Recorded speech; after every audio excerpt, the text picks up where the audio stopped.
दोस्तों नमस्कार, मेरा नाम प्रशांत है और आप देखना शुरू कर चुके हैं आपका अपना चैनल खुद रंग।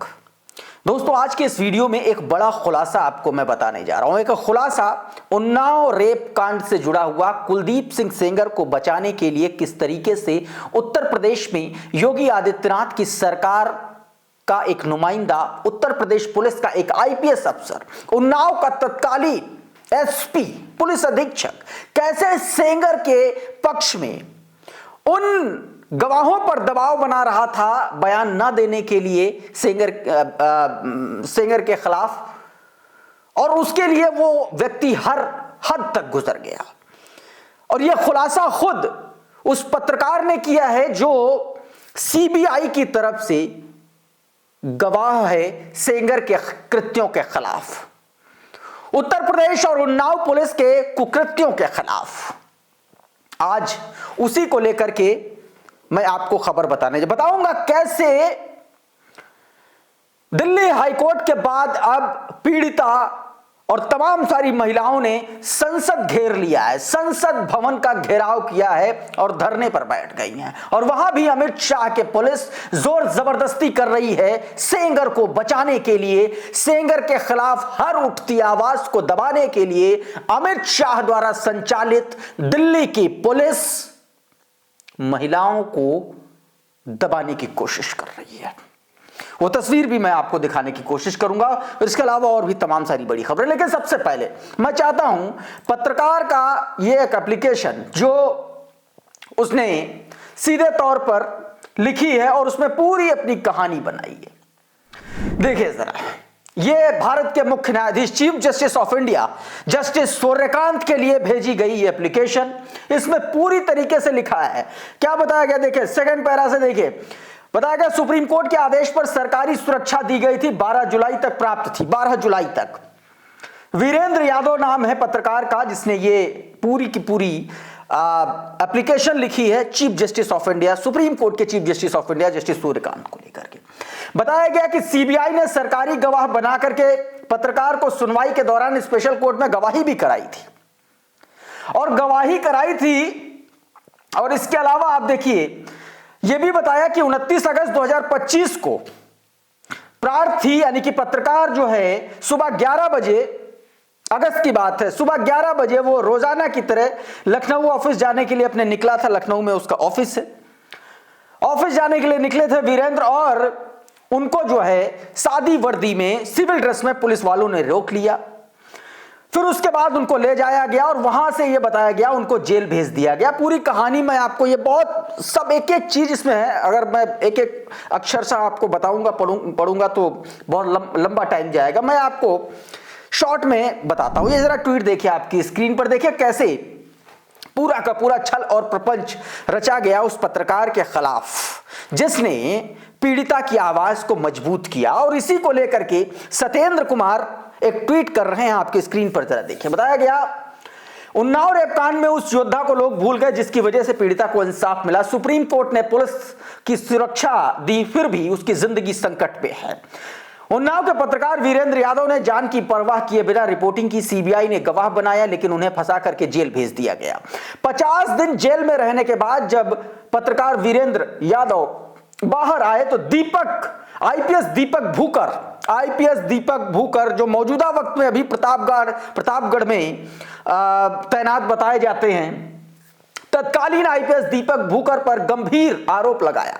पत्रकार वीरेंद्र यादव का कहना है कि पीड़ित पक्ष के गवाहों को तोड़ने की कोशिश की गई, उन पर फर्जी मुकदमे दर्ज किया गया और दबाव में जेल भेजा गया। ये दीपक भूकर ने किया। पत्रकार वीरेंद्र ने इस मामले में चीफ जस्टिस ऑफ इंडिया और सीबीआई निदेशक को पत्र लिखकर सीबीआई जांच करा करके न्याय की गुहार लगाई है। शिकायती पत्र में मुख्य रूप से इस मामले की साजिश रचने में उन्नाव के तत्कालीन पुलिस अधीक्षक आईपीएस दीपक भूकर पर शामिल होने का आरोप लगाया है। मतलब यह कहा गया है कि कुलदीप सिंह सेंगर के साथ उन्नाव के तत्कालीन पुलिस अधीक्षक मिले हुए थे, उनके पक्ष में पीड़ित के पक्ष के जो बयान दर्ज कराने वाले लोग थे, जो गवाह थे, उन पर दबाव बना रहे थे। यानी कि तत्कालीन पुलिस अधीक्षक महोदय पर आरोप है, गंभीर आरोप है कि उन्होंने वो एक तरीके से कुलदीप सिंह सेंगर की तरफ से बैटिंग कर रहे थे। आगे इसमें बताया गया, सीबीआई गवाह ने शिकायती पत्र में लिखा कि पुलिस सुरक्षा हटने के 4 दिन बाद ही उस पर गुंडा एक्ट के तहत कार्रवाई कर दी जाती है और उसके बाद गवाह वीरेंद्र यादव को बयान बदलने के लिए उन्नाव की तत्कालीन आईपीएस दीपक भूकर के इशारे पर शहर कोतवाल अजय सिंह, सब इंस्पेक्टर रवि मिश्रा ने उसे रास्ते से उठा करके उन्नाव कोतवाली ले आए, जहां कुलदीप सेंगर के मामले में गवाही बदलने के लिए थाने में कई घंटों तक 3rd डिग्री दी गई। पीड़ित ने आरोप लगाया कि उसकी हालत बिगड़ने पर पुलिस ने उसे फर्जी मामले में जेल भेज दिया। 3rd डिग्री के दौरान गवाह की पिटाई की आवाजें सुनाने के लिए उसे आईपीएस दीपक भूकर पीड़ित को पीट रहे पुलिस कर्मियों को कई बार फोन करते रहे। सीबीआई गवाह वीरेंद्र यादव को जेल भेजने के बाद पुलिस पत्रकार के घर पर देर रात दबिश देने पहुंची, जहां घर में अकेली पत्नी और बच्ची मौजूद थी। पुलिस ने मासूम बच्ची को पिस्टल की नोक पर मां को डराया, धमकाया। इस घटना से घबराया गवाह का परिवार कई दिन तक घर के बाहर पुलिस से जान बचाकर छुपता रहा। हालांकि कुलदीप सिंह सेंगर की आजीवन कारावास की सजा निलंबित होने का फैसला होने के बाद गवाह ने अब न्याय की गुहार देश के सर्वोच्च अदालत और सीबीआई निदेशक को पत्र भेज करके की। तो सोचिए, नीचता की हद तक गिर जाने वाली उत्तर प्रदेश के पुलिस कैसे एक बच्ची के कनपट्टी पर पिस्टल रख सकती है। उत्तर प्रदेश के पुलिस, योगी आदित्यनाथ के उत्तर प्रदेश के पुलिस ने हर वो काम किया जिससे सेंगर को बचाया जा सके। बच्ची की कनपट्टी पर पिस्टल रखी, पत्रकार को 3rd डिग्री दी थाने में। उसका कसूर सिर्फ इतना था कि उसने उस पीड़ित की पक्ष में गवाही दी थी और इस हद तक यह हुआ। अब मामला सुप्रीम कोर्ट की चौखट तक पहुंच चुका है। ऐसे में न सिर्फ कुलदीप सिंह सेंगर, बल्कि कुलदीप सिंह सेंगर को कुलदीप सिंह सेंगर बनाने वाले वो तमाम सारे अफसर, वो तमाम सारे पुलिस अधिकारी भी न्यायपालिका के पंजे में फंसने वाले हैं। और यह है योगी आदित्यनाथ की सरकार का सच। सीधे तौर पर इसको सच माना जाएगा।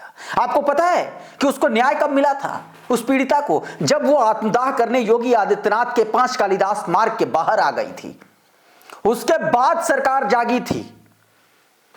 ये अभी मैं उसकी टाइमलाइन आपको बताऊंगा कि क्या कुछ पूरा मामला कब कब हुआ, उसके बारे में थोड़ा सा शॉर्ट में बता दूंगा। लेकिन ये तस्वीर देखिए। अब ये दिल्ली हाईकोर्ट के बाद संसद परिसर के बाहर दिल्ली में इन महिलाओं को देखे किस तरीके से उठा रही है अमित शाह की दिल्ली पुलिस।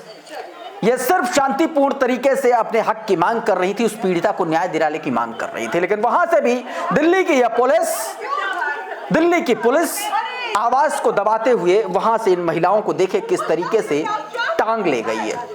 योगिता बयाना, इसमें आप साफ तौर पर देख सकते हैं, योगिता बयाना वो महिला है जिन्होंने उन्नाव की इस पीड़िता के लिए सबसे पहले आवाज बुलंद की थी। ये और भी कुछ तमाम सारे तस्वीरें हैं, फोटो हैं, आप देख सकते हैं। ये देखिए, ये योगिता बयाना की तस्वीर है संसद परिसर के बाहर बैठे हुए justice for daughters of India. ये देखिए, तमाम सारी तस्वीरें हैं, कुछ वीडियोस भी हैं। ये लोग बैठे हुए हैं, वहां पर धरना दे रहे हैं। तो इस तरीके से दोस्तों, अच्छा, योगिता बयाना लिख रहे हैं संसद भवन के बाहर धरने पर बैठने का कोई शौक नहीं है, मजबूरी है। जब बेटियों को न्याय नहीं मिलता तब आवाज बनना जरूरी हो जाता है। अंकिता भंडारी हो या उन्नाव की बेटी, न्याय एक नाम नहीं, हर बेटी का हक है और अधिकार है। और इसी बीच इंडिया गेट पर बैठे इसी उन्नाव रेप पीड़िता के पक्ष में कुछ युवाओं को पुलिस ने किस तरीके से बदतमीजी की, ये वीडियो आप देखिए पहले। ये काम यहाँ नहीं हो सकता। क्यों सर, क्या ये जगह नहीं है इस चीज की। नहीं तो हम कर क्या रहे हैं? बैठे हैं सर। नहीं बैठ सकते, कोई नारेबाजी नहीं बैठ सकते सर, नारेबाजी नहीं चल रही, कुछ नहीं चल नहीं रही। बैठ दुनिया बैठी है, वो बैठी है, देखिए आप आदमी यहाँ 163 लागू है, चलिए उठिए सर। यहाँ नहीं बैठ सकते, जंतर मंतर जाइए वहाँ बैठिए। जंतर मंतर हम कर क्या रहे हैं? यहाँ नहीं बैठ सकते। ये सर, ये इतने लोग बैठे हैं, ये किसके लोग बैठे बैठे हैं? हैं? पोस्टर लेकर कोई नहीं बैठे हुए हैं। पोस्टर, मैं पोस्टर लेके बैठे हैं, ये कोई नहीं हो सकता है। और अब दोस्तों मैं आपको दिखाता हूं उन्नाव रेप पीड़ित की क्या क्या टाइमलाइन रही है, कब कब क्या क्या हुआ है। ये आपकी स्क्रीन पर एक ट्वीट है। बताया गया, जून 2017 उन्नाव के एक नाबालिग लड़की ने बीजेपी विधायक कुलदीप सिंह सेंगर पर बलात्कार का आरोप लगाया। पुलिस ने शिकायत दर्ज करने से इनकार कर दिया। कानून सत्ता के आगे ठहर गया। 17 और 18 2017-18 महीनों तक एफआईआर नहीं हुई। पुलिस ने पीड़िता को डराया, धमकाया, चुप कराने की कोशिश चली। सत्ता संरक्षित अपराधी खुलेआम घूमते रहे। अप्रैल 2018 में इंसाफ की कोई सुनवाई न होने पर पीड़िता मुख्यमंत्री आवास के बाहर आत्मदाह करने की कोशिश को मजबूर हुई, तब जाकर के एफआईआर हुई पहली बार। अप्रैल 2018 पीड़ित के पिता को झूठे मुकदमे में फंसा करके गिरफ्तार किया गया। पुलिस हिरासत में बर्बर पिटाई हुई, कुछ ही दिनों बाद अस्पताल में मौत हो गई। और जिसका आखिरी इकबालिया बयान पत्रकार वीरेंद्र यादव ने दर्ज किया था और उसी के एवज में उनको सीबीआई ने अपना गवाह बनाया था। 2018 हिरासत में मौत के बाद एक अहम गवाह की रहस्यमयी मौत हो गई, वो भी जांच शुरू होने से पहले। इसके बाद सीबीआई ने साफ कहा कि पीड़ित के पिता की मौत हिरासत में लगी चोटों से हुई है और यह परिवार को डराने की सुनियोजित साजिश थी। उसके बाद जुलाई 2019 पीड़ित ने अपनी 2 मौसियों और वकील के साथ अदालत जा रही थी, उसकी कार को ट्रक ने टक्कर मारी, दोनों मौसियों की मौके पर मौत हो गई। यह गवाह को मिटाने की साजिश थी। फिर आया दिसंबर 2019, अदालत ने कुलदीप सिंह सेंगर को दोषी ठहराया और उम्र कैद की सजा सुनाई, आरोपी नहीं दोषी। आज कुलदीप सिंह सेंगर जमानत पर जेल से रिहा कर दिया गया है, अभी नहीं लेकिन जमानत मिल चुकी है, कई और उस पर मामले हैं। कुल मिलाकर के भारतीय जनता पार्टी का यह चाल, चरित्र और चेहरा दुनिया ने देख लिया है। इस वीडियो में बहरहाल इतना ही। बहुत बहुत शुक्रिया, बहुत बहुत धन्यवाद। आप जुड़े रहिए आपके अपने चैनल खुदरंग के साथ। नमस्कार।